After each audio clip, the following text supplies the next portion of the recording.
എല്ലാ കൂട്ടുകാർക്കും നമസ്കാരം. നമ്മുടെ പുതിയ വീഡിയോയിലേക്ക് സ്വാഗതം. ഇത് നമ്മുടെ വീഡിയോ വളരെ രുചികരമായിട്ടും എളുപ്പത്തിൽ ഉണ്ടാക്കിയെടുക്കാൻ പറ്റിയ നല്ലൊരു പാൽപ്പത്തിരിയാണ്. പാൽപ്പത്തിരി എന്നും പാൽ ദോശയെന്നും അറിയപ്പെടുന്ന ഈ ഒരു വിഭവം തയ്യാറാക്കിയെടുക്കാനായിട്ട് നമുക്ക് എല്ലാവർക്കും വളരെ ഈസിയാണ്. ഈ ഒരു പാൽ ദോശ തയ്യാറാക്കി കഴിഞ്ഞാൽ ഇതിന്റെ സൈഡായിട്ട് നമുക്ക് കറിയൊന്നും ആവശ്യമില്ല. നോക്കിയാലോ എങ്ങനെയാണ് പാൽ ദോശ തയ്യാറാക്കിയെടുക്കുന്നതെന്ന്.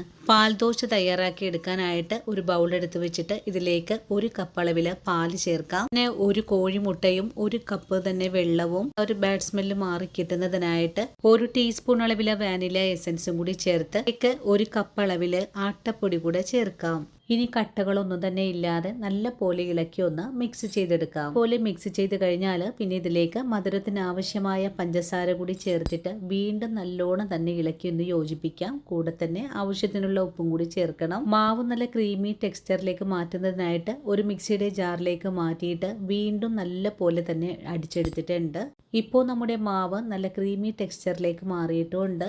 ഇനി നമുക്ക് ഈ മാവിനെ ഒന്ന് റെസ്റ്റ് ചെയ്യാൻ വെച്ച് കൊടുക്കണം. ഒരു 10-15 മിനിറ്റ് നേരം മാത്രം മതിയാകും. ഒരു സമയത്ത് നമുക്കിതിലേക്ക് ഒരു 1/4 ടീസ്പൂൺ അളവിലെ ഇൻസ്റ്റന്റ് ഈസ്റ്റ് കൂടി ചേർത്ത് വീണ്ടും നല്ലപോലെ തന്നെ ഒന്ന് കൂട്ടിയിളക്കി യോജിപ്പിച്ചെടുക്കാം. ഈ മാവ് മൂടി റെസ്റ്റ് ചെയ്യാൻ വെച്ചതിന് ശേഷം ഒരു അരമണിക്കൂറൊക്കെ കഴിഞ്ഞിട്ട് ഞാൻ വീണ്ടും മൂടി തുറന്ന് നോക്കുവാണ്. ഇപ്പോൾ നമ്മുടെ മാവ് നല്ല സോഫ്റ്റ് ആയിട്ടൊക്കെയാണ് വന്നിട്ടുള്ളത്. ഇനി ഉടൻ തന്നെ നമുക്ക് ദോശ തയ്യാറാക്കി എടുക്കാനുള്ള പാനിലേക്ക് ഓരോ തവി മാവും കോരിയൊഴിച്ച് വളരെ തിന്നായിട്ട് തന്നെ നമുക്കൊന്ന് പരത്തിയെടുക്കാം. ഇവയുടെ മുകൾ ഭാഗം ഒന്ന് ഡ്രൈ ആയി വരുന്ന സമയത്ത് നമുക്ക് ഇതിന്റെ മേലെയായിട്ട് കുറച്ച് നെയ്യ് കൂടെ ഒന്ന് തടവി കൊടുക്കാം. എല്ലാ ഭാഗവും നല്ല പോലെ മുരിഞ്ഞു കഴിഞ്ഞാൽ പിന്നെ നമുക്ക് ഈ ദോശ ഒന്ന് മറിച്ചിട്ടുകൂടെ കൊടുക്കാം. ഇനി ഫ്ലെയിം ചെറിയ തീയിലേക്ക് വെച്ച് കൊടുത്ത് എല്ലാ ഭാഗവും നല്ല ക്രിസ്പി ആയിട്ട് വരുന്ന സമയത്ത് നമുക്കിതൊന്ന് മടക്കിയും കൂടെ മാറ്റാം. അങ്ങനെ ആരും കൊതിച്ച് കഴിച്ചു പോകുന്ന ഒരു തരി പോലും കറി വേണ്ടാത്ത നല്ലൊരു പാൽദോശ ഇവിടെ റെഡി ആയിട്ടുണ്ട്.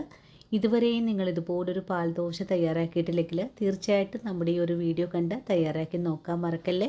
അതുപോലെ വീഡിയോ കാണുമ്പോൾ നിങ്ങൾക്ക് ഇഷ്ടപ്പെടുവാണെങ്കിൽ നമ്മുടെ പേജ് ഒന്ന് ഫോളോ ചെയ്ത് നമ്മുടെ ഫാമിലിയിൽ മെമ്പറാകാനും മറക്കരുത്. അപ്പോൾ ഇനിയും നല്ലൊരു വീഡിയോ ആയിട്ട് നാളെ ഓടിയെത്താം. അതുവരെയും ഒത്തിരി സ്നേഹത്തോടെ വീണ്ടും കാണാം.